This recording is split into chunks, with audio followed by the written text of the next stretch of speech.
Hello, and welcome to Say It Naturally.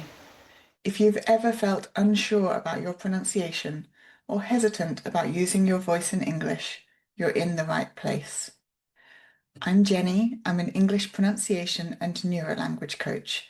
And in this podcast, I share insights, reflections, and simple ideas to help you feel more at ease, more confident, and more natural when you speak. And if you're a teacher, I'll also be sharing occasional teacher's notes you can take into your classroom. I'm really glad you're here.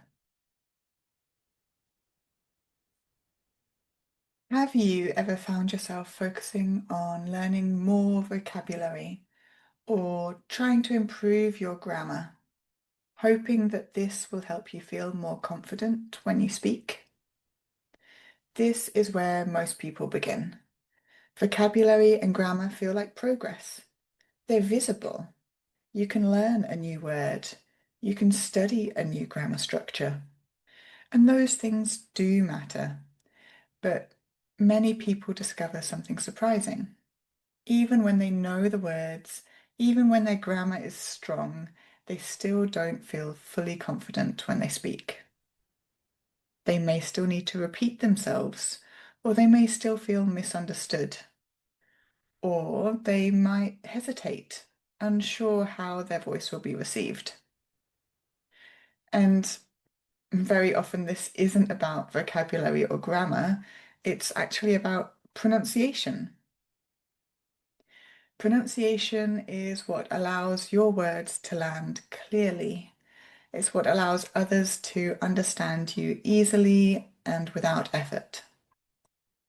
You can have an excellent vocabulary, but if the listener struggles to recognize the words you're saying, communication becomes harder than it needs to be.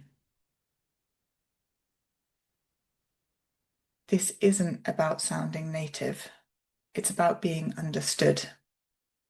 Every English speaker has an accent, and your accent reflects your history, your experiences, and the languages you already carry within you.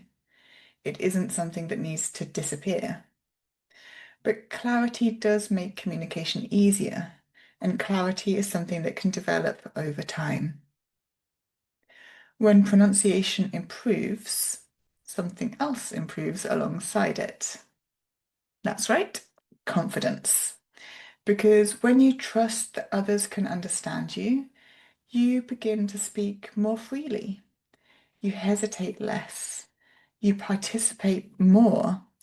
Pronunciation also supports your listening. You begin to recognize patterns more easily and you hear rhythm and stress more clearly. This all strengthens your connection with the language as a whole. But perhaps the most important thing to remember is this. Pronunciation is not about perfection.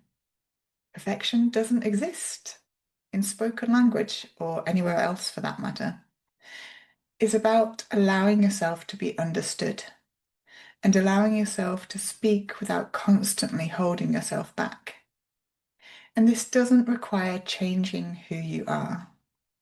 It begins with awareness, with noticing, with allowing your voice to be heard.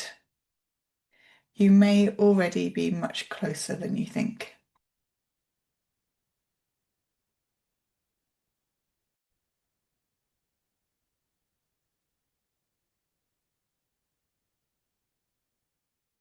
And if you're a teacher, I'd like to share a short teacher's note here, something you can take directly into your classroom. Your learners don't need you to be perfect. They need you to be present and clear. One of the simplest ways to begin is to choose just one pronunciation focus each week. It might be word stress, sentence rhythm, or one sound that appears frequently to be causing miscommunication. You don't need to explain everything technically. Your modeling is already powerful. When your learners see you speaking with comfort and clarity, they begin to feel that comfort themselves. Small, consistent focus creates meaningful change over time. So the key thing to remember is this. Pronunciation is not about perfection. It's about helping people feel understood. Next time, we'll explore how the brain learns language and why safety and curiosity are essential for pronunciation to develop. Until then, thank you for listening to Say It Naturally. Thank you for listening today. I hope something in this episode gave you a little more ease or a new way of thinking about your voice. And if you'd like more support with your own pronunciation or confidence, you can find me at excellenceinenglisheducation.com. I work with learners and teachers who want to feel more comfortable and natural in their spoken English. There'll be a new episode of Say It Naturally next week, and I'd love for you to join me again. Until then, take care of yourself and your voice.